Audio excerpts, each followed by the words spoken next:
할렐루야 할렐루야 할렐루야 할렐루야.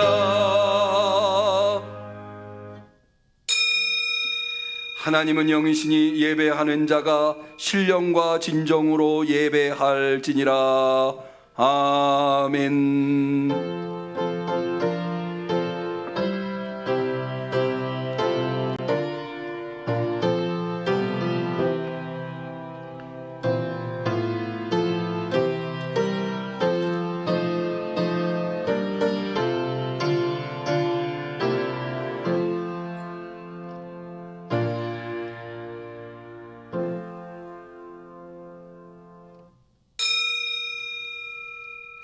여호와여, 내가 주께 피하오니 나로 영영이 수치를 당케 마소서.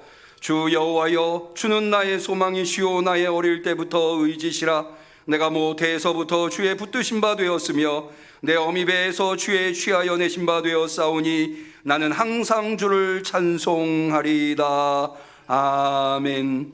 우리가 하나님을 알기 전부터 하나님께서는 우리를 택정하시고 오늘날까지 우리의 걸음걸음을 인도하여 주셨나이다.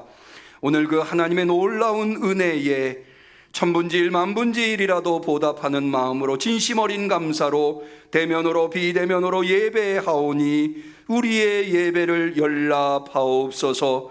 이 시간 다시 한 번 더 우리를 붙잡아 주시옵시사 하늘 문을 여시고 우리가 있는 곳곳에 하나님의 놀라운 은혜를 베풀어 주옵소서.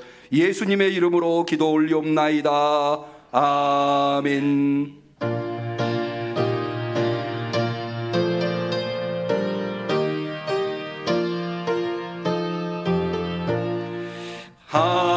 하나님의 크신 사랑 하늘로서 내리사 우리 맘에 항상 계셔 온전하게 하소서. 주의 주는 자비하사 사랑 무한하시니 두려워서 떠는 자를 구원하여 주소서. 아멘. 세상의 생명의 빛으로 나타나신 하나님 앞에 우리의 신앙을 고백할 때에 전능하사 천지를 만드신 하나님 아버지를 내가 믿사오며 그 외아들 우리 주 예수 그리스도를 믿사오니 이는 성령으로 잉태하사 동정녀 마리아에게 나시고 본디오 빌라도에게 고난을 받으사 십자가에 못 박혀 죽으시고 장사한 지 사흘 만에 죽은 자 가운데서 다시 살아나시며 하늘에 오르사 전능하신 하나님 우편에 앉아 계시다가 저리로서 산자와 죽은 자를 심판하러 오시리라. 성령을 믿사오며 거룩한 공회와 성도가 서로 교통하는 것과 죄를 사하여 주시는 것과 몸이 다시 사는 것과 영원히 사는 것을 믿사옵나이다. 아멘.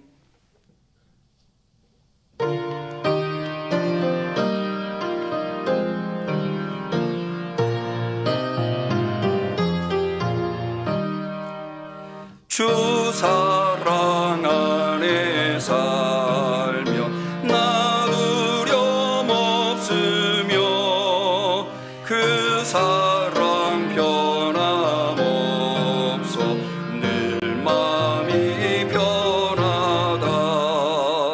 저 폭풍 몰아쳐서 내 마음 떨려도 주 나의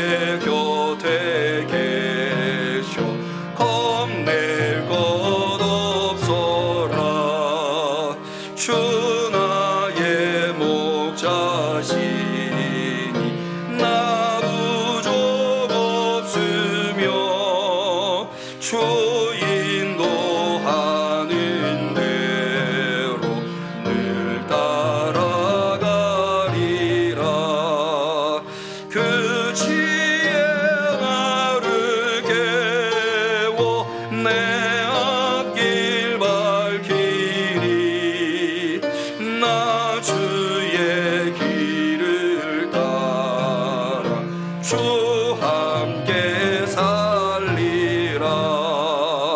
저 넓고 푸른 농사 내 앞에 열리고 그 검은 푸른 거초 새 하늘 보인다.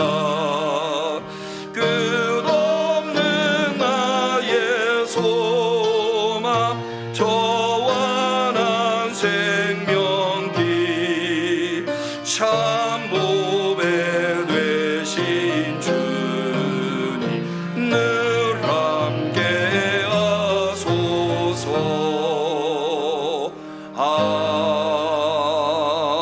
아멘.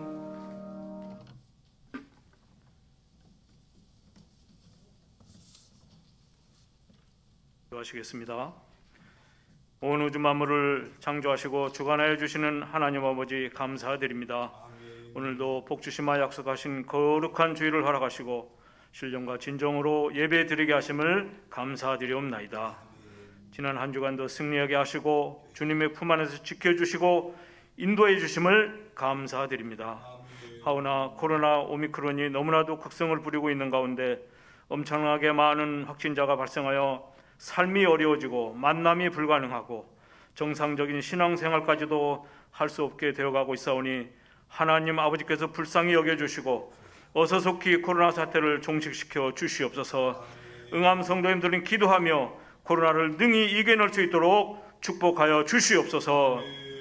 새성전에 모여 예배드리게 하신 하나님 아버지, 이제는 모이면 기도하고 헤어지면 전도하게 하시고 모이면 충성봉사하고 또 헤어지면 전도하게 하시고 모이면 찬양하고 헤어지면 전도하게 하셔서 새성전이 차고 넘치는 부흥을 허락하여 주시옵소서. 온 성도님들의 기도와 찬양과 사랑이 넘치게 하시고 성령 충만하게 하시고 목사님의 말씀에 더욱더 은혜가 넘치게 하셔서 지역사회에 좋은 소문이 나게 하시고 이웃에게 선한 영향력을 끼치는 구원의 방주가 되고 지역사회에 꼭 필요한 교회가 되어 새성전 이 자리가 뜨거워지고 차고 넘치는 축복을 허락하여 주시옵소서. 응암 성도님들 2022년도에는 하나님만 바라보고 의지하고 기도하며 충만의 축복을 허락하여 주시옵소서. 신앙적으로 어려움에 처하더라도 시련을 능히 이겨낼 수 있도록 하나님 아버지께서 주신 사명을 완수할 수 있도록 충만의 축복을 허락하여 주시옵소서. 어린 유초등부에서 장년부에 이르기까지 모든 성도가 하나 되어 새성전을 통한 비전을 이룰 수 있도록 축복해 주시옵소서. 2022년도 응한 성도님들 각자에게 주신 사명을 감사함으로 받게 하시고 중성봉사하게 하시고 능력의 능력을 더해 주셔서 2022년도에도 갑절의 은혜를 부어주시고 복의 복을 더하여 주시고 응암교회도 풍성한 은혜 충만의 축복으로 함께하여 주시옵소서. 응암성전에 연로하신 성도님들과 노 권사님들 그리고 육신의 불편함으로 고통 가운데 있는 응암 성도님들을 불쌍히 여겨주시고 치료의 손길을 허락하여 주시옵소서. 고통이 사라지게 하시고 절망이 희망이 되게 하시고 슬픔이 기쁨이 되게 하시고 어서 속히 병상을 박차고 일어날 수 있도록 온몸에 힘을 더하여 주시옵소서. 이번 주간 민족의 명절 설을 주님을 모시고 즐거운 명절을 보낼 수 있도록 함께하여 주시옵소서.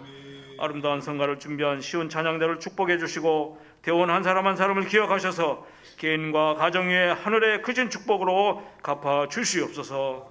이제 말씀을 듣습니다.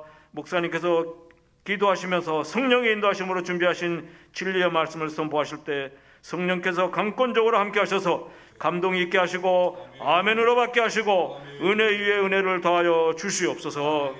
예배의 시종을 주님께 맡겼고 하나님께서 홀로 영광 받을 줄 믿사오며 이 모든 말씀을 오늘도 살아계셔서 역사하시는 예수님의 이름으로 기도하옵나이다. 아멘.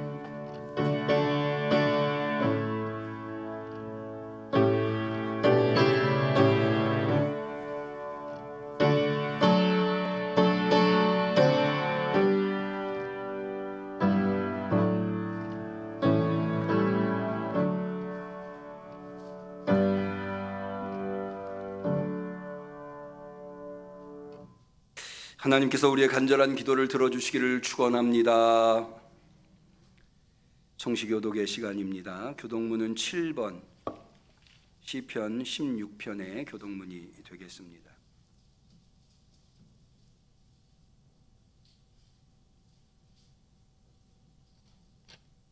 교독문 7번 시편 16편. 하나님이여 나를 보호하소서. 내가 주께 피하나이다. 내가 여호와께 아뢰되 주는 나의 주시오니 주 밖에는 나의 복이 없다 하였나이다. 땅에 있는 성도는 존귀한 자니 나의 모든 즐거움이 저희에게 있도다. 다른 신에게 예물을 드리는 자는 괴로움이 더할 것이라. 여호와는 나의 산업과 나의 잔의 소득이시니 나의 분깃을 지키시나이다. 내게 줄로 재어준 구역은 아름다운 곳에 있으며 나의 기업이 실로 아름답도다. 나를 훈계하신 여호와를 송축할지라. 밤마다 내 심장이 나를 교훈하도다. 내가 여호와를 항상 내 앞에 모심이여 그가 내 우편에 계심으로 내가 요동치 아니하리로다. 아멘. 하나님의 말씀은 창세기 2장 15절에서 17절에 이르는 말씀이 되겠습니다.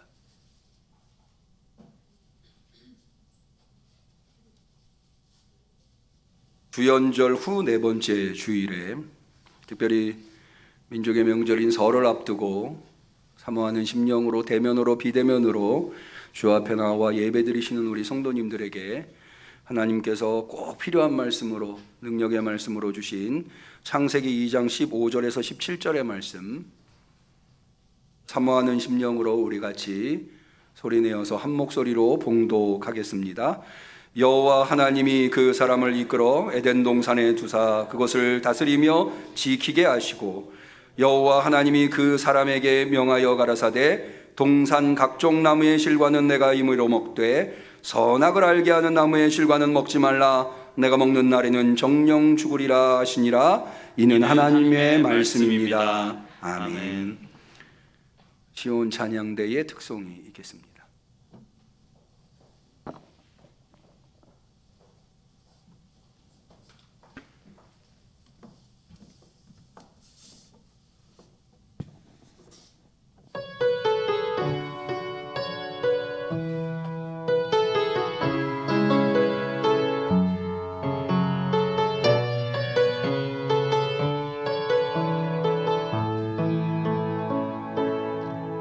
전능하신 나의 주 하나님은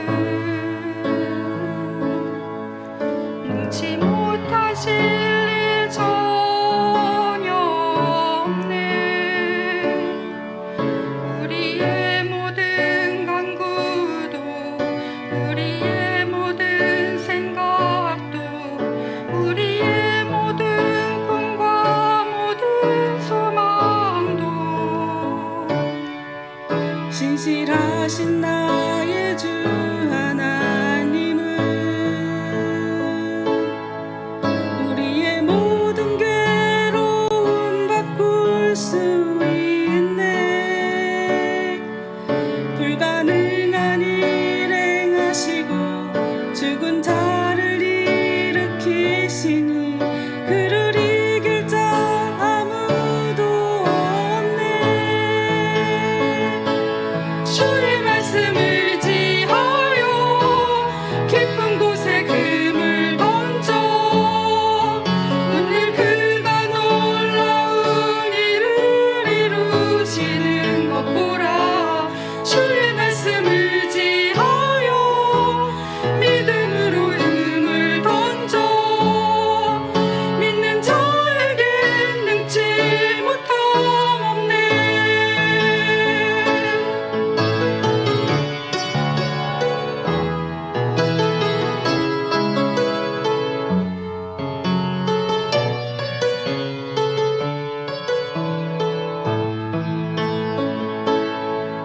진실하신 나의 주 하나님은 우리의 모든 괴로움 바꿀 수 있네. 불가능한 일 행하시고 죽은 자를 일으키시니 그를 이길 자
능치 못함이 없는 은혜를 우리에게 베풀어 주시는 하나님 앞에 대면으로 비대면으로 마음과 정성을 모두어 나와 예배드리시는 성도님들 진심으로 환영하고, 올 한 해 어떤 일이 있든지 능히 감당할 수 있는 능력을 이 예배를 통해서 베풀어 주시기를 축원합니다. 내일 모레가 민족의 명절 설입니다. 민족의 5대 명절이 있다고 해요. 설하고 추석하고 뭐 몇 가지 더 단오 같은 것들 포함해서 5개의 명절이 있는데, 그 중에 설이나 추석은 민족의 대명절 이렇게 특별하게 호칭을 합니다. 특별히 설에는 우리가 서로 복을 빌죠. 새해 복 많이 받으세요. 우리 한번 내일 모레 설이니까 한번 같이 우리가 예배드리시는 곁에 계신 성도님들하고 한번 서로 축복해도 좋을 것 같아요. 서로 한번 인사해 보시죠. 새해 복 많이 받으세요. 비대면으로 예배드리시는 성도님들도 새해 복 많이 받으시기를 바랍니다. 추석에는 이런 인사 안 하죠. 설에만 이렇게 인사를 하죠. 제가 좀 궁금했어요. 왜 설에 이런 인사를 나눌까? 새해 복 많이 받으세요. 뭐 당연하게 느껴질 수 있지만 설이라고 하는 것이 어떤 의미일까? 설이라고 하는 새해 첫날이잖아요. 물론 양력으로 우리가 지금은 계산을 해서 1월 1일을 하지만 우리나라 전통은 이제 음력 계산이기 때문에 농경 문화여서 음력으로는 내일이 이제 동지에 해당하나요? 네, 그렇게 동지가 아니고 금음, 네, 금음이죠. 네, 그리고 정월 첫날이 이제 2월 1일이 되더라고요. 그런데 이 정월 첫날을 설이라고 하는, 왜 그렇게 호칭을 할까? 제가 좀 찾아봤는데 정확하게 공식적으로 이렇게 알려진 바는 없고 의견이 좀 분분하더라고요. 그 중에 제가 좀 요거는 그럴만하다라고 생각되는 게 한 2가지가 있었는데, 하나는 우리가 왜 처음 보는 사람 낯설다고 그러잖아요. 설다. 그래서 우리가 처음 맞이하는 해다. 그래서 설이라고 호칭한다고 하는 주장이 있고요. 또 하나는 세우다. 새해 첫날에는 뜻을 세우고 계획을 세워야 되잖아요. 그래서 세우다에서 설날, 한 해의 뜻과 계획을 세우는 날이기 때문에 설이다, 이렇게 뭐 말하시는 분도 있으시더라고요. 그런데 뭐가 맞는지는 우리가 잘 모르겠지만, 낯선 한 해를 맞이하든 혹은 뜻과 계획을 세워야 하는 설을 맞이하든 둘 다에 꼭 필요한 것이 있다면 복이 필요한 것 같아요. 그래서 새해 복 많이 받으세요 라고 이렇게 축복을 하는 그런 전통이 있는 듯 합니다. 이게 다 한 해가 복된 한 해, 행복한 한 해, 삶이 행복하고 가정이 행복하고 교회가 행복하고 또 일터가 행복하고 행복한 한 해가 되기를 모두가 바라는 마음에서 새해 복 많이 받으세요 이렇게 인사를 하는 거죠. 모쪼록 여러분들의 삶과 가정과 교회와 일터가 모두 다 올 한 해 행복한 한 해가 되시기를 축원합니다. 사실 모두 다 원하죠. 행복하고자 모든 사람들이 노력합니다. 그런데 한편으로 생각해 보면 그렇게 노력함에도 불구하고 자신의 삶이 행복하다고 느끼는 사람은 그렇게 많지 않은 것 같아요. 왜 행복을 위해서 그렇게 열심히 노력하는데 왜 수많은 사람들이 불행하다고 느끼는 걸까? 가정도 마찬가지죠. 얼마나 우리가 가정을 위해서, 가정의 행복을 위해서 애쓰고 노력합니까? 그런데도 불행한 가정들이 많이 있어요. 왜 그럴까? 인간은 어떨 때 행복한 건가? 인간에게 행복이란 무엇인가? 사실 이 주제는 대단히 중요한 철학적 주제입니다. 인간의 행복이 무엇인가? 그래서 뭐 여러분들 학교 다닐 때 다 배우셨을 거예요. 대표적인 철학 학파가 스토아 학파나 에피쿠로스 학파, 아주 오래된 전통적인 학파죠. 성경에도 나오는. 스토아 학파 같은 경우는 인간이 금욕을 할 때 행복하다, 절제되지 못해서 불행한 거다, 그래서 금욕해야 되는 거예요. 금욕주의를 이야기하고, 반면에 에피쿠로스 학파 같은 경우는 아니다, 인간이 쾌락을 누릴 때 행복하기 때문에 쾌락을 추구해야 된다. 그래서 쾌락주의를 이야기하기도 합니다. 그런데 이것은 철학적 주제일 뿐만 아니라 종교적인 굉장히 중요한 주제이기도 합니다. 예를 들어서 불교 같은 경우는 고진멸도, 고통이라고 하는 것이 인간의 집착에서 오기 때문에 집착을 멸할 수 있어야 도에 이른다, 해탈에 이른다, 행복하게 된다, 이런 거죠. 우리가 이제 신앙인이 아닌 사람들은 명절에 제사들을 많이 드리시죠. 이 제사 드리는 건 다 유교 전통이죠. 유교도 하나의 종교라고 할 수 있는데, 이 유교적 전통에서는 인간이 어떻게 해야 행복한가? 인간이 인간답게 살아야 행복하다. 그리고 인간이 어떻게 인간답게 사는 것인가? 인간다움, 이것을 추구하는 게 유교입니다. 그래서 이 효가 유교 사상의 근본인 이유가 나를 인간으로 이 세상에 태어나게 한 부모님에게 효를 다하는 게 인간됨의 첫발이다. 이렇게 이제 어떤 사상적 체계를 가지고 있는 거죠. 그래서 유교에서는 효 혹은 어질다라고 하는 어질인자, 이런 거 굉장히 중요하게 여깁니다. 근데 우리는 기독교인이잖아요.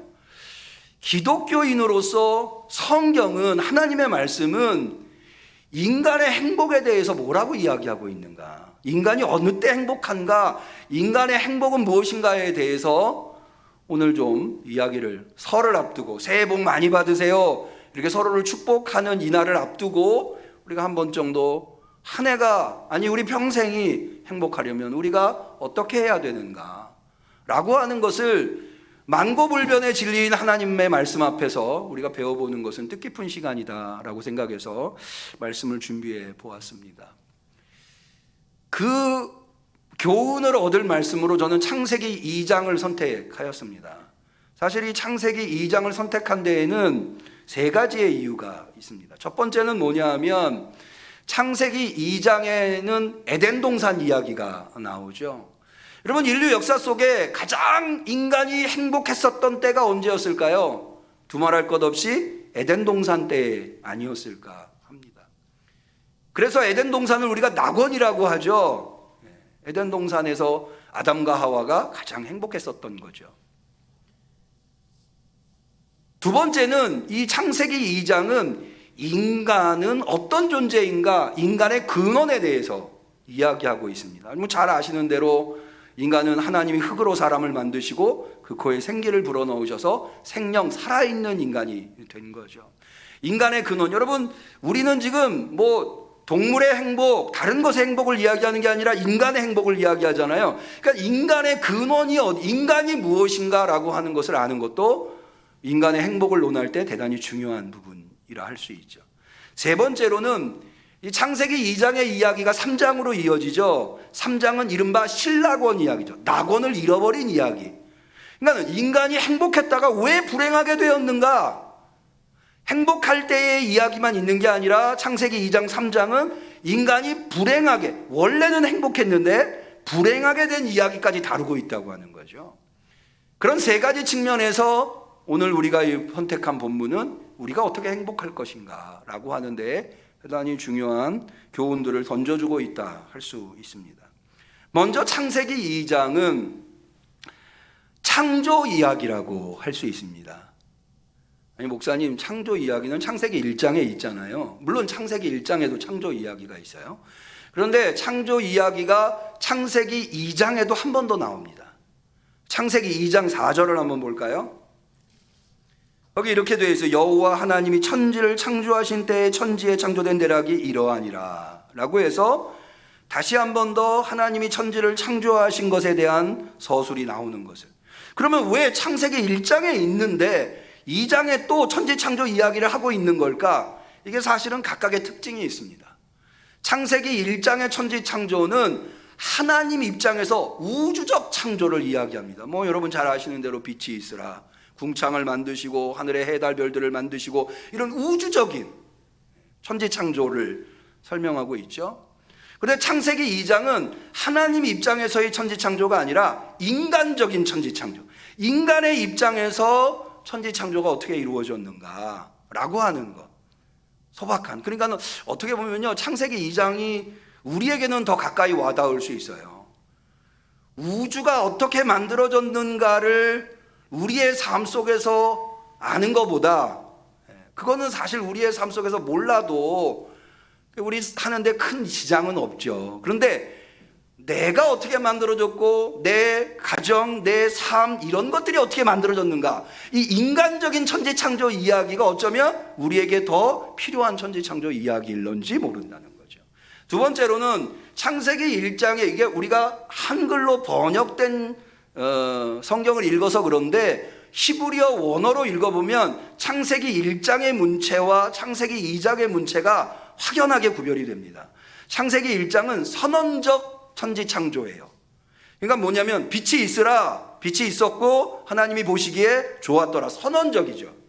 근데 창세기 2장은 선언적이 아니고요, 내러티브, 스토리를 가지고 있어요.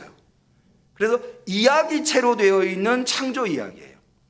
그래서 사실은 우리의 인간의 뇌의 구조가요, 선언적인 것, 이런 것들은 잘 기억을 못해요. 여러분 혹시 창세기 1장에 7일, 6일 동안 하나님이 천지를 창조하시고 마지막 7일 날 쉬셨다고 하는 것, 이 정도는 알고 있지만 첫째 날 뭐 만드시고 둘째 날 뭐 만드시고 셋째 날, 이거를 있는 그대로 다 자세히 알고 계신 분들은 그렇게 많지 않으실 거예요. 그런데 창세기 2장의 천지창조 이야기는 하나님이 흙으로 사람을 만드시고 그 코에 생기를 불어넣으시고 에덴 동산을 창설하시고 거기다 데려다 놓으시고 그거 다 먹으라, 뭐 선악과 따먹지 말아라, 그 다음에 혼자 있는 것이 하나님이 보시기에 좋아 보이지 않으시니까 아담의 갈비뼈를 뽑아가지고 하와를 만드시고, 그래 아담이 하와를 보니까 내 살 중에 살이요 내 뼈 중에 뼈다, 그렇게 좋아했다, 뭐 이런 세밀한 이야기들을 우리는 다 잘 기억하고 있죠. 그 이유가 뭐냐면 우리의 두뇌 구조는 그렇게 스토리를 가지고 있는 이야기를 훨씬 잘 기억하기 때문에 그렇습니다. 그래서 창세기 1장의 천지창조 이야기가 있음에도 불구하고 창세기 2장의 이야기가 수록되어 있다. 또 창세기 2장의 이야기가 여기 수록되어 있는 이유는 제가 조금 더 나중에 말씀드리도록 하겠습니다. 그러면 이렇게 인간적이고 또 스토리를 가지고 있는 창조 이야기에서 창조 이전에 세상이 어떠했는가에 대해서 묘사하고 있는가? 예를 들어서 창세기 1장 우주적인 천지창조에서는 창조 이전에는 땅이 온돈하고 공허하며 흑암이 깊음 위에 있고 하나님의 신이 굉장히 우주적이고 웅장하죠.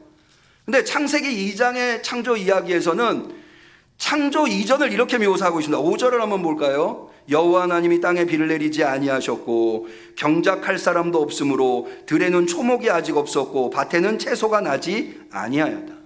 하나님이 창조하시기 이전에 없었던 게 있는데 그게 뭐가 없었냐? 열매가 없었다는 거예요. 들에는 초목이 없었고 밭에는 채소가 없었다. 열매가 없었다. 여러분 어떻게 보면요, 인생이라고 하는 게 열매로부터 시작되는 듯해요. 열매 없는 인생은 어떻게 보면 아직은 창조 이전의 상태다, 이렇게 봐도 과언이 아닐, 거기에 의미가 있는 듯. 그런데요, 이 창세기 2장의 창조 이야기에서는 왜 그럼 열매가 없느냐? 두 가지가 없기 때문이라는 거예요. 첫 번째가 비가 없기 때문에, 비를 내리지 아니하셨어요. 이게 물이 없다는 거죠. 두 번째는 경작할 사람이 없다는 거예요. 그게 5장에 나와요. 이 두 가지가 없기 때문에 열매가 없다. 그래서 하나님께서 창조를 시작하시는데 첫 번째는 뭘 만드시느냐? 사람을 만드세요. 아시다시피 흙으로 사람을 만드시고 그 코에 생기를 넣어서 생명이 되게 하시죠. 여러분 이 두 가지로 나눠서 이야기하는 것은 사실은 이런 의미가 있어요. 여러분 인간이 육체하고 영혼이라고 하는 거예요. 특히 이제 호흡이라고 하는 거예요. 여러분 막 임종하신 분이 임종 직전과 임종 후가 사실은 살아있음과 죽음이지 않습니까? 굉장히 다른 존재입니다만은 살아있는 존재와 죽은 존재는 완전히 다른 존재죠. 다릅니다만은 그럼에도 불구하고 물리적으로 보면 아무 차이가 없어요. 딱 한 개의 차이, 호흡만 못할 뿐이에요. 그러니까는 흙으로 사람을 육체를 만들었는데 육체만 있다고 해서 살아있는, 그러니까 진정한 의미의 사람이 아닌 거죠. 호흡이 거기 들어가야 살아있는 존재가 되는 거죠. 이것도 사실은 이렇게 묘사하는 것도 나중에 왜 이렇게 묘사하는지가 드러나게 되는데요. 일단은 그거는 좀 나중에 얘기하기로 하고, 그렇게 해서 사람을 만듭니다. 그 다음에 두 번째로 하나님이 만드시는 게 뭐냐면 에덴 동산을 창설하세요. 다시 말해서 에덴이라고 하는 동산을, 즉 에덴 동산은 어떤 곳이냐? 열매를 맺을 수 있는 나무들이 거기 있는, 가능성이 있는 땅을 만드시는 거예요. 자, 우리 창세기 2장 8절을 한번 보실까요? 여호와 하나님이 동방의 에덴의 동산을 창설하시고 그 지으신 사람을 거기다 두시고 여호와 하나님이 그 땅에 보시기에 아름답고 먹기에 좋은 나무가 나게 하시니 동산 가운데에 있는 생명나무와 선악을 알게 하는 나무도 있더라 라고 해서 거기 먹기에 아름답고 보기에 아름답고 먹기에 좋은 나무가 나게 하셨어요. 그 나무들은 대부분은 다 유실수, 열매를 맺는 나무라는 거죠. 거기에다가 방금 만든 사람을 데려다 놓은, 그래서 좀 상식적으로 생각해보면 순서가 바뀐 게 아닌가. 먼저 땅을 만들고 그 다음에 사람을 만들어서 거기다 데려다 놓는 게 조금 더 논리적으로 맞는 게 아닌가. 어쨌든 성경은 사람부터 만들고 그 다음에 에덴 동산 만들고 먼저 만든 사람을 거기다 데려다 놨다고 이야기를 하고 있습니다. 여기에도 사실은 이유가 있습니다. 세 번째로 만든 것은 아까 뭐가 없어서 열매가 없다고 그랬죠? 사람과 물이 없다고 그랬죠. 그래서 에덴 동산에서 물이 발원하도록 하십니다. 창세기 2장 10절 볼까요? 강이 에덴에서 발원하여 동산을 적시고 거기서부터 갈라져 네 근원이 되었다 라고 해서 물이 에덴 동산을 적심으로 말미암아 열매를 맺을 수 있도록, 이제 열매를, 에덴 동산이 열매를 맺을 수 있는 모든 조건을 갖추어 놓았어요. 그런데 하나님께서 여기에 한 가지 더 만드십니다. 그게 뭐냐 하면 질서라고 하는 것, 법이라고 하는 걸 만드세요. 여러분, 사실은요, 땅이 있고 물이 있고 사람이 있다고 열매가 있는 게 질서와 법이 있어야 돼요. 사계절이 있어야죠. 우주의 삼라만상이 움직이는 질서가 있어야지 거기에서 열매가 맺는 거지. 만약 이런 것들이 모두 무질서하게 움직인다면 어떤 생명도 거기에 열매 맺을 수 없을 겁니다. 그래서 하나님이 법, 질서를 만드세요. 그런데 세 가지 법을 만드세요. 첫 번째 법은 뭐냐? 창세기 2장 오늘 우리가 읽은 내용에 나오는데, 여호와 하나님이 그 사람을 이끌어 에덴 동산에 두사 그것을 다스리며 지키게 하셨다. 첫 번째 법은 사람을 데려다 놓고는 그 사람이 해야만 하는 것이 무엇인가? 해야만 하는 게 뭐예요? 다스리며 지키게 하는 거예요. 요거를 하도록, 그건 인간이 해야만, 에덴 동산에서 해야만 하는 거예요. 해야만 하는 것을 말씀하시고, 두 번째는 할 수 있는 것을 말씀하세요. 자, 16절 여호와 하나님이 그 사람에 명하여 가라사대 동산 각종 나무의 실과는 내가 임의로 먹되, 먹을 수 있어요. 거기서 열매가 생기면, 자, 아담이 열심히 일해서 거기에서 열매가 맺어지잖아요. 그러면 그 열매를 하나님이 너가 마음껏 먹어라. 이게 두 번째 하나님이 세우신 법이에요. 이건 첫 번째 법에 의해서 딸려 나온 법이라고 할 수 있죠. 사람이 열심히 일해가지고 열매들이 맺어지면 그 열매들을 어떻게 할 것이냐? 하나님은 너 먹어라, 너 가져라, 너 누려라 이렇게 말씀하셨어요. 마지막 세 번째 법은 뭐냐면, 앞서 첫 번째 법은 사람이 해야 할 거고요, 두 번째 법은 할 수 있는 거였고요, 세 번째 법은 해서는 안 되는 것을. 여러분, 우리 모든 법이 다 그래요. 해야 할 것이 무엇이냐? 우리는 납세의 의무가 있죠. 국방의 의무가 있어요. 교육의 의무가 있어요. 이런 해야 할 것, 또 할 수 있는 것이 무엇이냐? 해서는 안 되는 것이 무엇이냐? 대부분의 모든 법은 다 이런 체계로 이루어져 있어요. 하나님은 그 대표적인 것 하나씩들을 얘기하시는 거예요. 해야 할 것은 다스리고 지키는 것. 할 수 있는 것은 열매는 네가 임의로 먹어라. 그런데 해서는 안 되는 게 있어요. 그건 뭐냐면 선악을 알게 하는 나무의 실과는 먹지 말아라. 두 번째 법이 첫 번째 법의 결과물로 나온 거죠. 사람이 열심히 일한 것을, 일해서 나온 열매를 어떻게 처리할 거냐. 그런데 세 번째 법도 두 번째에서 나온 거예요. 너가 모든 나무의 실과를 먹어라. 그런데 딱 한 가지, 선악을 알게 하는 나무의 실과는 먹지 마. 네가 먹을 수 있지만 경계를 딱 정해 주신 거예요. 요것만은 먹지 마라. 요거는 해서는 안 된다. 그러면 왜 선악과는 먹으면 안 될까요? 선악과라고 하는 게 선과 악을 판단하는 어떻게 보면 굉장히 소중한 지혜 아닙니까? 오히려 그런 것들을 먹어서 지혜롭게 되어야 일을 더 잘하죠. 근데 왜 이거 먹지 말라고 그랬을까? 여기 이유가 있어요. 선악과라고 표현되어 있는 거, 선과 선악을 알게 하는 나무의 실과, 선악이라고 하는 게 뭐냐면 토브라라고 해요. 토브는 영어로 옮기면 good이에요. 좋다, 선하다. 우리가 그것을 선으로 옮기기도 하죠. 근데 라는 뭐냐면 not이에요. 그러니까 good, not good 이거예요. 이게 선악이에요. 선하지 않은 게 악한 거예요. 그런데 그러니까 라보다는 더 중요한 게 이 토브라고 하는 선인데요. 요 단어가 어디에 나오냐? 창세기 1장에도 나와요. 창세기 1장에 어디에 나오냐면 하나님이 빛이 있으라, 빛이 있었고 보시기에 좋았더라. 그것이에요. 보시기에 좋았다는 거죠.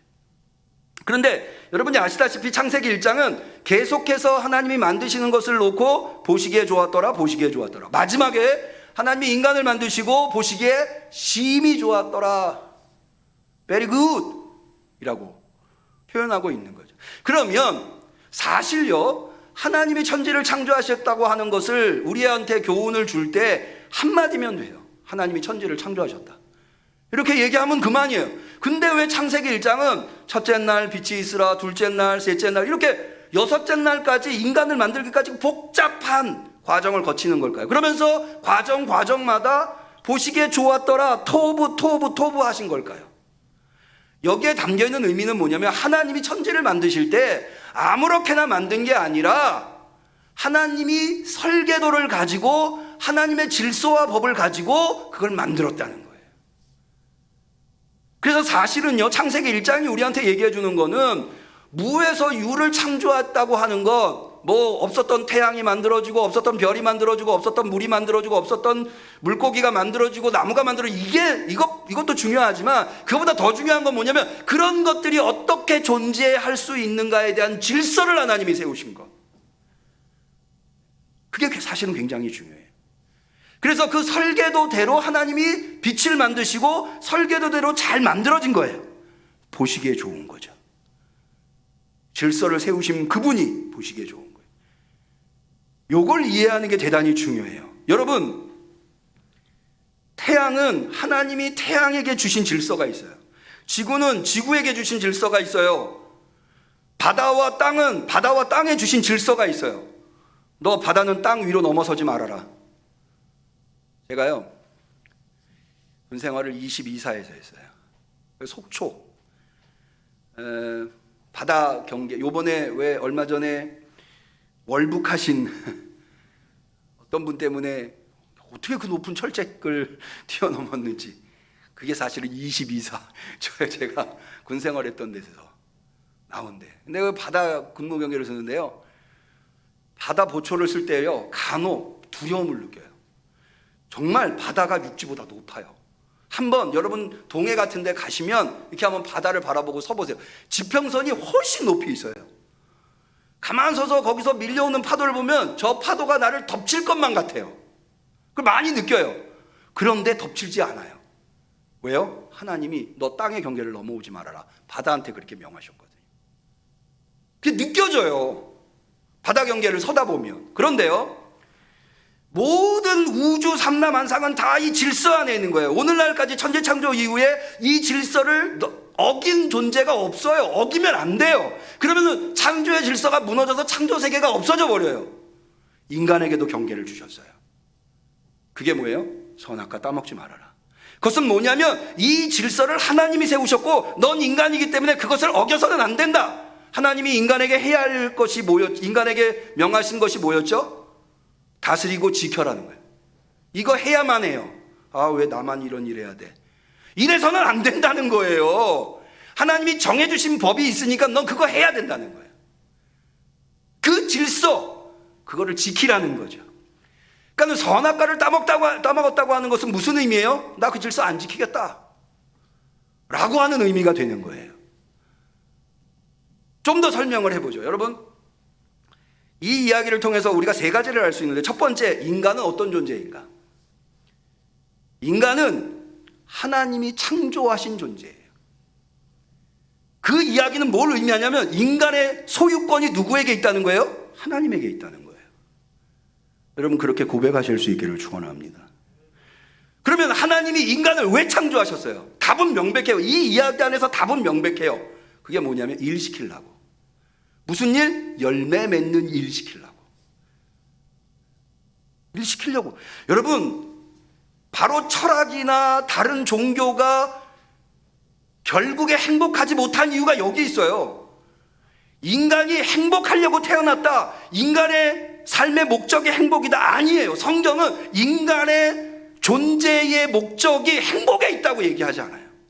인간의 존재의 목적은 하나님이 시키신 일 하려고 있는 거예요. 여러분 아까 인간에게 시키신 일이 뭐였죠? 두 가지였죠. 다스리고 지키는 거예요. 사실은 이 다스리다라고 하는 말이 아바드라고 하는 히브리어인데요. 이거 좀 번역이 아쉬워요. 왜냐하면 이 아바드라고 하는 단어가 앞에 창세기 2장 5절에 경작할 사람이라고 할 때 이 경작할이 아바드예요. 그러니까는 정확하게 번역을 해줘. 똑같이 번역해야 돼. 경작할 사람이라고 했다면 여기 아바드도 하나님이 아담에게 경작하게 하시고 지키게 하셨다 이렇게 번역했어요. 좀 더 정확한 번역이라고요. 그러니까는 명백해요. 하나님이 아담을 에덴 동산에 데려다 놓은 거는 하나님의 입장에서는 명백한 거예요. 뭐 하라고? 일하라고. 뭐를 위해서? 열매 맺으라고. 여러분 가정도 마찬가지예요. 아담에게 하나님이 하와를 지어서 짝지어 주시잖아요. 그래서 가정을 이루잖아요. 여러분 가정도 행복이 목적이 아니에요. 여러분 왜 하나님이 혼자 일하는 아담을 보고 홀로 독처하는 것이 좋아 보이지 않았을까요? 혼자 일하니까 능률이 떨어지는 거예요. 그래서 뭐 하라고? 아담의 일 도우라고. 그래서 하와를 지으시고 하와를 지으실 때 뭐 할 배필로 지으시죠? 돕는 배필로 뭘 도우라는 걸까요? 아담 하는 일 도우라고. 그러니까는 부부는요 왜 부부를 짝져준지 아세요? 둘이 행복하라고 짝져준 거 아니에요. 하나님이 그 가정에 시키신 일 하라고.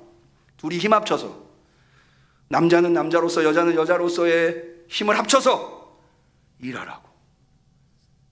가정이 행복하지 않은 이유가 사실은 거기 있어요. 일은 하지 않으려고 하고 행복하려고만 하는 거예요. 여러분 그렇기 때문에 아까도 제가 말씀드린 대로 왜 육체와 호흡을 따로따로 지으셨다고, 육체를 먼저 만드시고 호흡을 거기에다 넣었다고 설명하느냐? 여러분 일은 뭘로 해요? 육체로 하는 거죠. 그런데 죽은 사람은 육체가 있어도 일할 수 있어요? 없어요. 육체 없이 호흡만 있으면 일할 수 있나? 없어요. 그래서 육체와 호흡이 합쳐져서 살아있는 존재가 돼서 뭐 하라고? 일하라고. 그러니까 명백해요. 사람은 뭐 하라고 만든 거예요? 일하라고. 그런데 그렇게 열심히 일을 했어요. 인간이 하나님의 것이고 하나님이 시키신 일을 하는 거예요. 그래서 열매가 맺어서 사실은 이 열매를 맺는 것도 하나님의 은혜예요. 여러분 일한다고 다 열매 맺나요? 아니에요. 일했는데도 열매가 안 맺어지는 경우가 얼마나 많은지 몰라요. 그런데 열매가 맺어요. 이거 은혜예요. 그런데요, 보세요. 열매, 맺어진 열매, 그 누구 거예요? 여러분, 사람 누구 거라고요? 하나님 거. 거기 에덴 동산 누구 거예요? 하나님 거. 하나님이 만드셨잖아요. 하나님이 만드신 땅에 하나님이 만드신 인간을 데려다 놓고 일해서 열매가 나왔어요. 그럼 그 열매 누구 거예요? 하나님 거죠. 그런데 하나님 뭐라고 말씀하셨어요? 두 번째 계명. 거기서 나온 열매를 네가 다 먹어라. 이게 은혜예요, 은혜. 여러분 세상에 어떤 주인이 그렇게 해줍니까?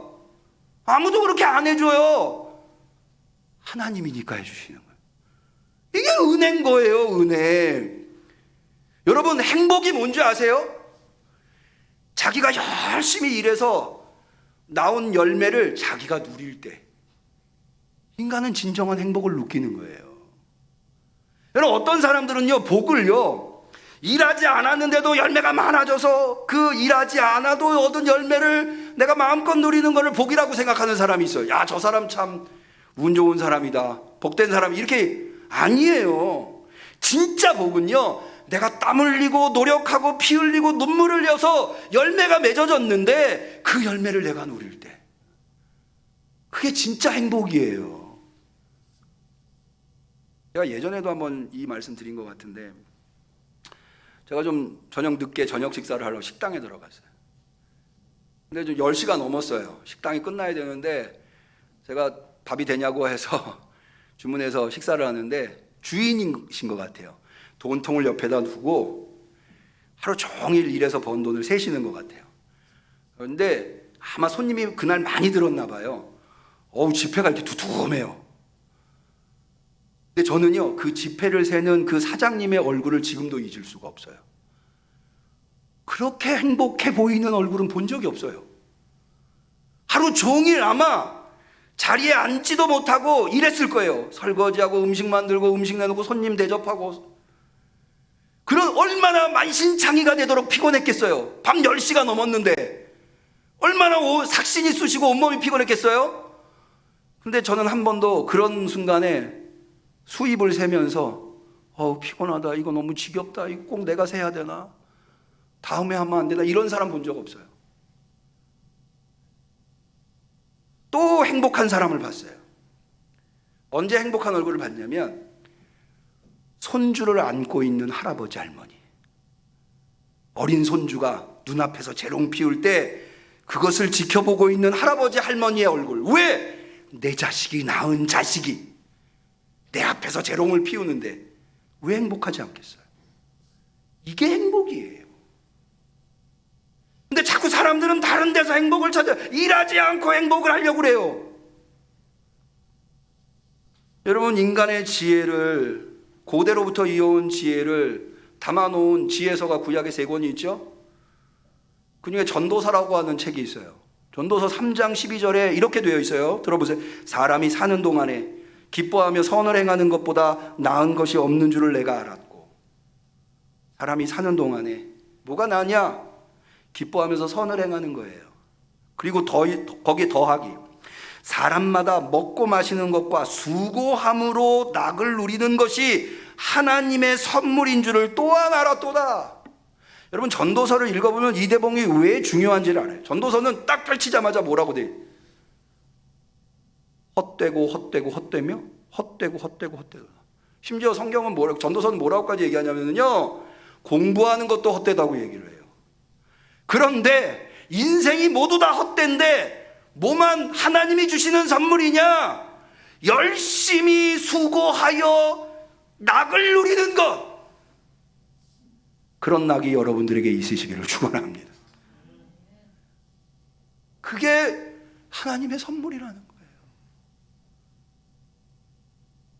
그런데 그런 인간이 선악과를 따먹었어요. 선악과 뭐라고요? 하나님이 정해주신 질서. 너는 내 거고, 이 땅도 내 거고, 여기서 나는 열매도 내 거다. 그걸 인정해라. 너는 인간이고 하나님은 하나님이다.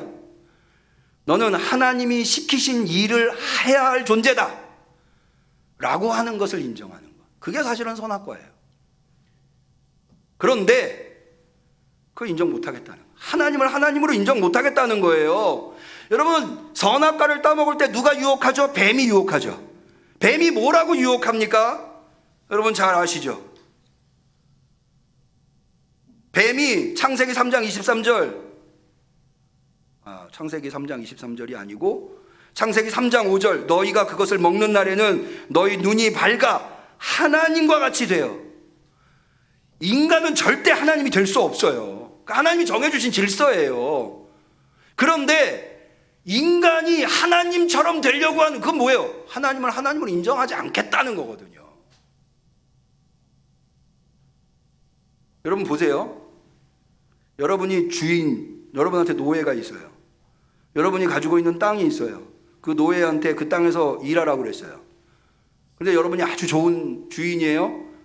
그 종한테, 야, 너 그 땅에서 일해서 열매 맺으면 너 다 먹어. 근데 한 가지만 기억해줘. 내가 주인인 것만 기억해줘. 내가 주인인 것만 인정해줘. 그런데 그 종이 아니 나 그거 인정 못하겠다. 그럼 여러분 어떻게 하시겠어요? 쫓아내는 거죠. 그거 가만두겠습니까? 그런 종을, 그런 노예를? 그래서 아담과 하와 쫓겨나는 거예요. 하나님께서 아담에게 너 선악과 따먹는 날에는 정령 죽으리라. 어떤 분들이 이렇게 얘기해요. 안 죽었잖아요. 여러분, 이것은 아담이 에덴 동산에서 쫓겨난 것은 죽은 거예요. 그 이유를 제가 설명할게요. 이 이야기는 이스라엘에게는 대단히 큰 교훈을 주는 거예요. 왜 그런가 하면 이스라엘은 하나님이 주신 에덴 동산을 잃어버린 경험을 했거든요. 그게 바로 가나안 땅에서 쫓겨나 바벨론의 포로로 끌려간 거예요. 여러분 아까 제가 그랬죠. 왜 하나님께서 사람 먼저 만드시고 땅을 그 다음에 만드시고 사람을 거기다 데려 놓았다고 표현하셨는가? 이스라엘의 역사를 보면 이해가 돼요.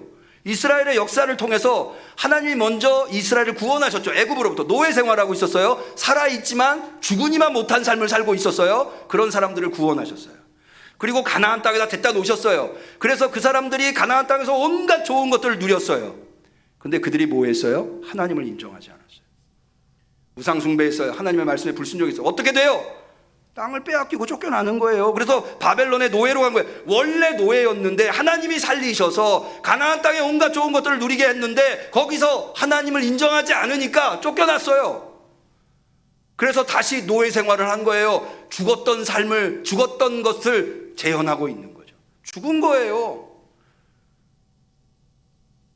그래서 이야기가 이렇게 되어 있는 거예요. 여러분, 우리도 이 이야기를 통해서 교훈을 얻어야 돼요. 저는 우리 응암교회 성도님들이 올 한 해 에덴 동산에 있었던 아담처럼 여러분들의 삶과 가정과 교회가, 여러분들의 일터가 다 행복하시기를 축원합니다. 그러려면 먼저 첫 번째, 열심히 일하셔야 돼요. 하나님이 시키신 일을 하셔야 돼요. 열심히. 가정에서, 여러분 보세요. 가정에서 아버지가 아버지로서, 아내가 아내로서 자기에게 주어진 일은 하지 않으려고 하고 그냥 뭐 쉬기만 하려고 하고 놀고 먹기만 하려고, 그럼 그런 가정이 행복할까요? 행복할 수 없어요.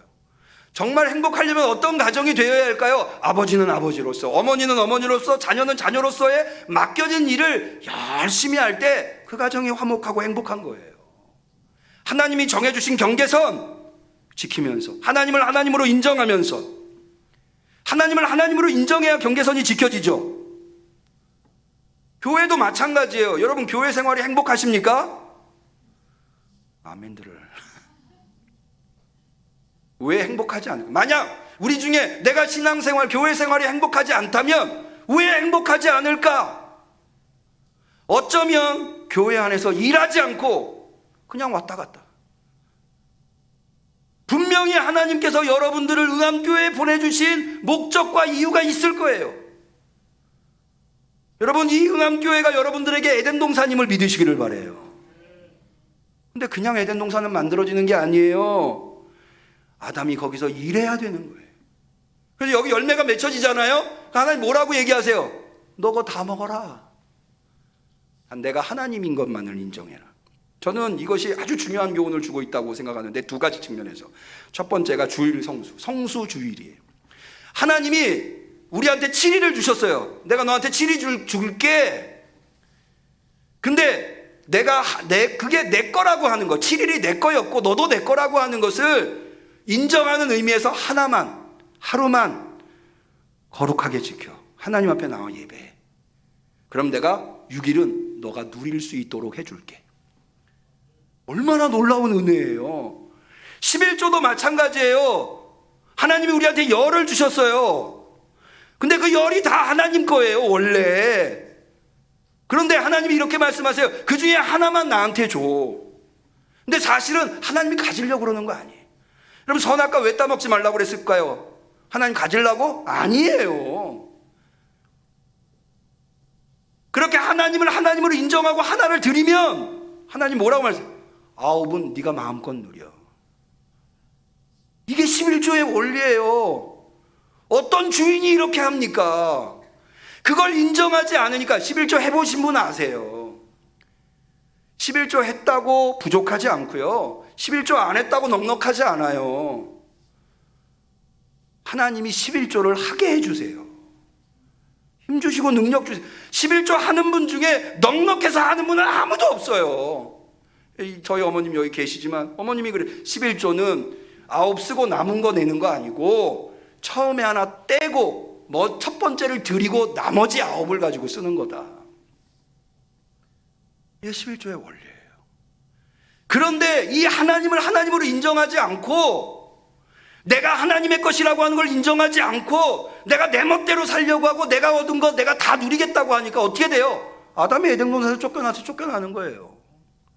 아무리 움켜줘도 손가락 사이로 다 빠져나가는 거예요. 내 삶이 고통스럽고 행복하지 않은 거죠. 하나님을 인정하셔야 돼요. 내가 열심히 일하고 거기에서 나온 열매, 그거 하나님 겁니다. 하나님을 하나님으로 인정하고, 내가 그렇게 한 해를 살려고 노력할 때 내 삶이 그 주신 열매를 내가 누리면서 행복해하는 거예요. 따라합니다. 행복은 목적이 아니라 하나님의 선물이다. 하나님이 주시는 선물인 거예요. 누구에게 주세요? 열매 맺으려고 애쓰고 노력한 사람들한테. 그래야 여러분들의 가정이, 여러분들의 교회가, 여러분들의 일터가 여러분들의 낙원이 되시는 거예요. 기도하겠습니다. 하나님 아버지, 오늘 우리에게 말씀을 통해서 이 설 명절을 앞두고 우리가 어떤 뜻을 세워야 하며 우리가 어떤 결단을 해야 하는가, 이 낯선 한 해에 우리는 어떻게 살아야 하는가를 알게 하시니 감사합니다. 주신 말씀으로 올 해의 목표를 삼겠습니다. 알겠습니다. 하나님, 내가 열심히 일하겠습니다. 하나님이 왜 나를 이 가정에다가 데려다 놓으셨고, 나를 왜 이 교회에다가 데려다 놓으셨고, 나를 왜 이 일터에다가 데려다 놓으셨는지 내가 깨달았습니다. 열심히 일하겠습니다. 최선을 다하겠습니다. 하나님, 설에 이런 결단을 하니 추석에 많은 열매 있게 하옵소서. 한 해를 돌아봤을 때 행복한 한 해였다고 고백할 수 있게 우리 응암교회 성도들을 축복하여 주시옵소서. 예수님의 이름으로 기도 올리옵나이다. 우리는 감사하는 마음으로 이 예물을 드립니다.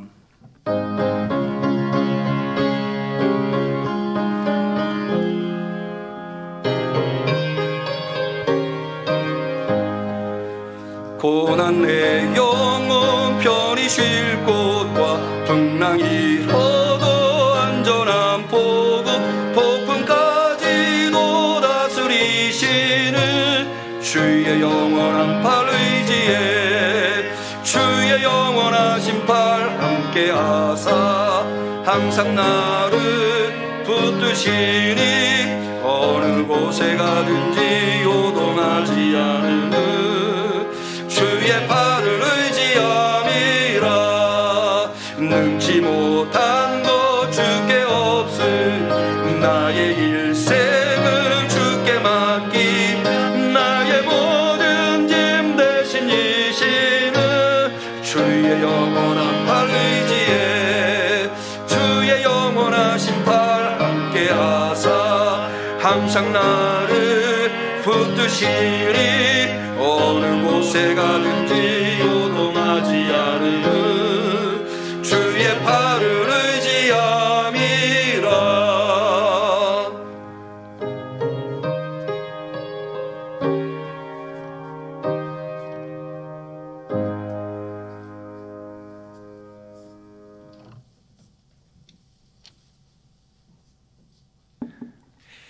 주님 앞에 귀한 예물을 드린 손길이 있습니다. 11조 예물, 선교원금, 목정금, 건축원금, 주정원금. 범사에 감사합니다. 하은영 장로님, 여호와 일의 하나님 감사합니다. 정길순 집사님, 범사에 감사 강훈숙 권사님, 성령 충만하게 하소서 감사가 넘치게 하소서 박선영 집사님, 박선영 권사님, 교사 임용에 합격시켜 주시고 주님 감사합니다. 기도해 주신 모든 분들께 감사드립니다.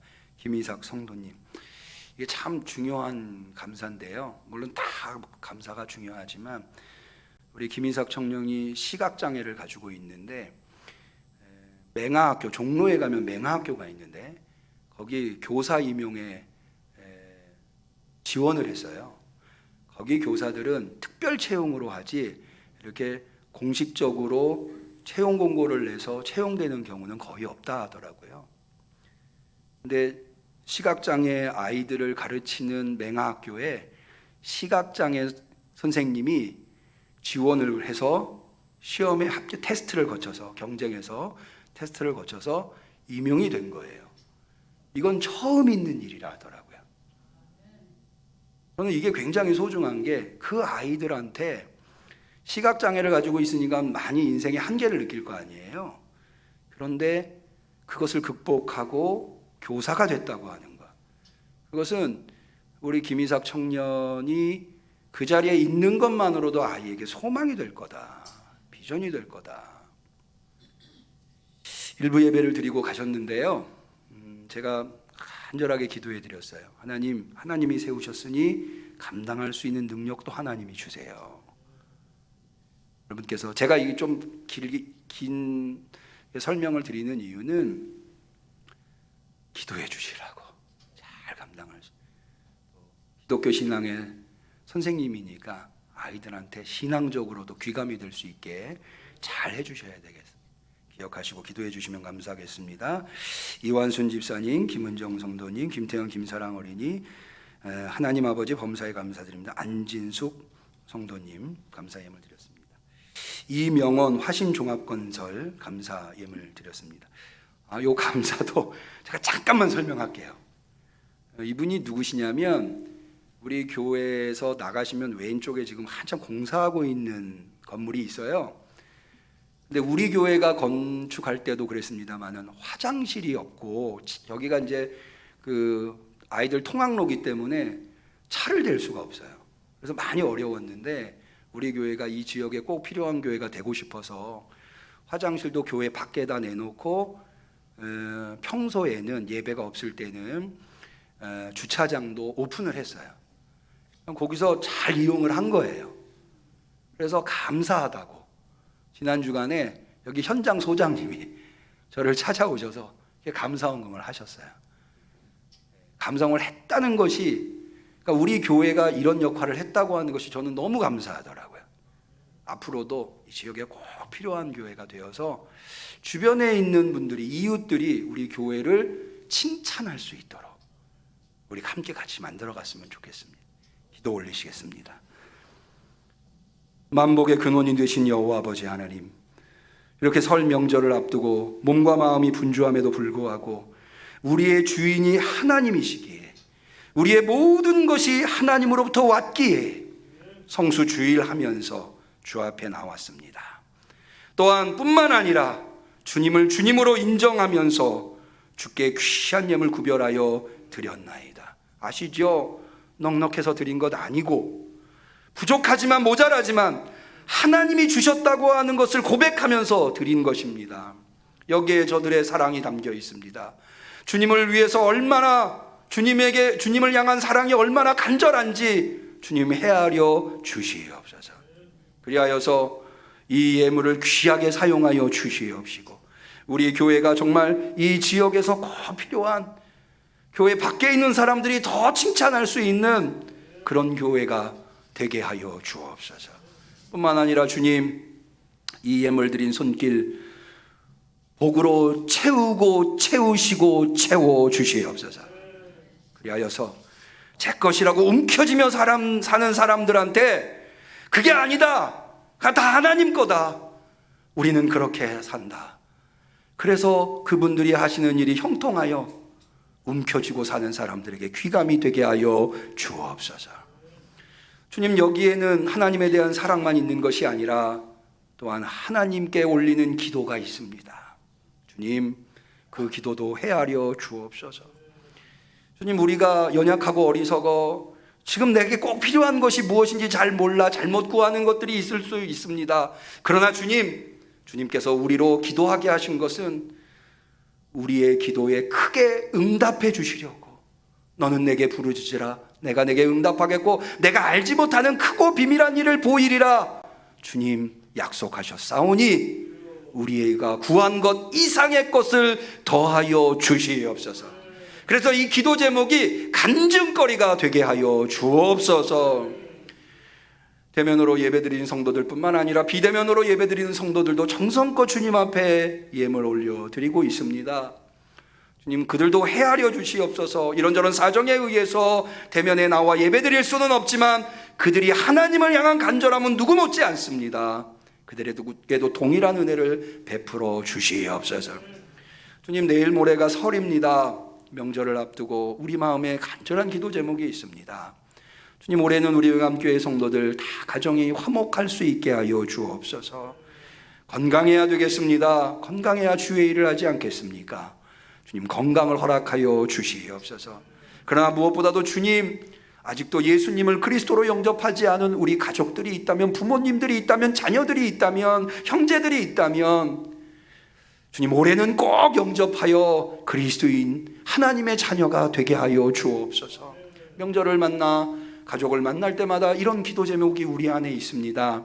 주님, 우리는 그들을 어떻게 복음으로 이끌어야 할지 알 수 없사오나 성령님, 그들의 마음문을 열어주시고 그들이 예수님을 그리스도로 영접하는 역사, 그리하여서 천국 소망 바라보면서 이 땅에서 하나님이 베푸시는 놀라운 복들을 누릴 수 있도록 주님 도와주옵소서. 간절히 축복하며 감사하며 예수님의 이름으로 기도 올리옵나이다.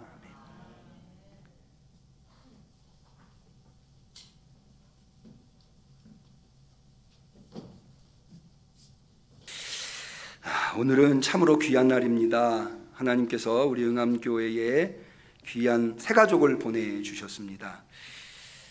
우리 김성자 집사님께서 인도하신 안진숙 성도님, 우리 자리에서 잠깐 좀 일어나 주실까요? 안진숙 성도님 되십니다. 우리 안진숙 성도님은 이 충암고등학교에 있는 쪽에 계시는데 이렇게 김성자 성도님 집사님의 안내 인도를 받아서 오늘 우리 교회와 한 식구가 되었습니다. 우리 안진숙 성도님을 축복하면서 제가 한번 기도하겠습니다. 인간의 생사화복을 주장하시는 아버지 하나님, 우리의 만남은 하나님의 개입으로 말미암아 하나님의 뜻에 의해서 만나는 줄로 믿습니다. 안진숙 성도님을 왜 우리 응암교회에 보내주셨습니까? 저가 이때까지 어떤 삶을 살았는지 우리는 알지 못하지만, 그러나 분명한 것은 안진숙 성도님을 우리 응암교회에 보내주신 것은 우리 응암교회에 안진숙 성도님이 꼭 필요하기 때문인 줄로 믿습니다. 뿐만 아니라 안진숙 성도님에게도 우리 응암교회가 꼭 필요해서 오늘 이렇게 만나게 하신 줄로 믿습니다. 이 만남이 복된 만남이 되게 하옵소서. 앞으로의 삶이 우리 응암교회를 통하여서 하나님의 은혜가 넘치는 삶이 되게 하여 주시옵소서. 주님, 그럴 수 있도록 우리가 안진숙 성도님의 텃밭이 되겠습니다. 요새가 되겠습니다. 안전망이 되겠습니다. 우리가 더 사랑하여서 우리 안진숙 성도님, 우리 응암교회 뿌리 깊이 내려서 열매 많이 맺는 복된 성도가 되게 하옵소서. 간절히 축복하며 예수님의 이름으로 기도 올리옵나이다. 아멘. 우리 하나님께 영광을 돌리면서 환영의 박수 한번 하실까요? 예. 예배를 마치시면 잠깐 저를 뵀으면 좋겠습니다. 광고 말씀드리겠습니다. 다음 주는 2월 첫째 주일 이어서 성만찬을 계획했습니다. 지금이 교회력상 주연절이기 때문에 주영절 성만찬으로 다음 주에 거행하도록 하겠습니다. 한 주간 기도하시면서 준비해 주시면 감사하겠습니다. 매년 우리가 교회에서 배포한 것 아시다시피 우리 설 명절 가정 예식서가 대예배실 뒤에 로비에 필경대에 마련이 되어 있습니다. 하나는 설 당일날 가족들이 모여서 드리는 예식서고, 하나는 성묘를 가셔서 드리는 예식서입니다. 필요하신 대로 가지고 가시면 좋겠고요. 비대면으로 예배드리시는 성도님들은 저에게 연락을 주시면 제가 자료를 보내드리도록 하겠습니다. 생일이신 분이 계시네요. 우리 김미영 집사님, 이갑돈 성도님, 이영옥 권사님, 구인주 집사님 생일이신데 축복해 주시면 좋고요. 감사하겠고 차제에 우리 이영옥 권사님의 부군 되시는 오광희 집사님, 지금 연세가 높으시고 몸이 많이 연약하셔서 화장실 가는 것도 좀 불안하신가 봐요. 그래서 이영옥 권사님께서 교회에 나오시고 싶어 하시는데도 불구하고 이 오광희 집사님이 좀 불안하셔서 같이 예배를 드리시고 계신 중입니다. 오광희 집사님과 이영옥 권사님 위해서 기억하시고 기도해 주시면 감사하겠습니다. 나머지 광고는 주보를 참고하시고요. 우리 서로를 축복하는 축복의 노래 사랑하는 자여 같이 찬양합니다. 사랑하는 자여, 사랑하는 자여, 너의 영혼이 잘됨같이 언제나 범사에 잘되고 강건하기를 내가 간구하노라. 우리 하나님께 영광의 박수 올리겠습니다. 우리 곁에 계신 분들과 서로 인사하겠습니다. 그리스도의 평화를 빕니다. 비대면으로 예배드리시는 성도님도 그리스도의 평화가 임하시기를 바랍니다. 오늘 조금 제가 곁가지가 많네요. 죄송합니다.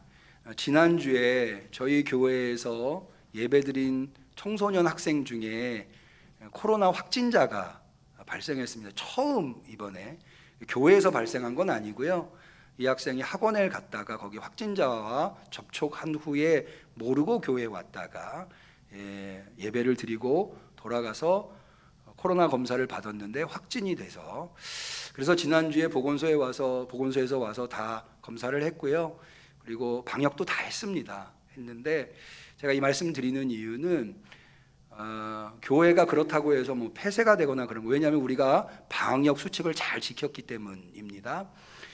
요즘은 오미크론 환자가 워낙에 많이 나와서 어디서 어떻게 확진자가 나올지 알 수 없는 상황입니다. 제가 이 말씀을 드리는 이유는 예배 드릴 때, 들어오실 때 QR코드 안심콜 꼭 해주시고요. 예배 드리실 때도 꼭 마스크를 해주셔서 우리가 예배 시간에 확진자가 발생하면 사진을, 우리 예배 동영상을 보내야 합니다. 그래서 이거 확인을 해야 하거든요. 차제에 예배 시간에 꼭 좀 마스크 꼭 쓰시고, 혹여라도 안심콜 안 하신 분이 있으시면 명단을 우리가 다 제출을 합니다. 그래서 안심콜을 해주시면 감사하겠습니다. 성령 하시겠습니다.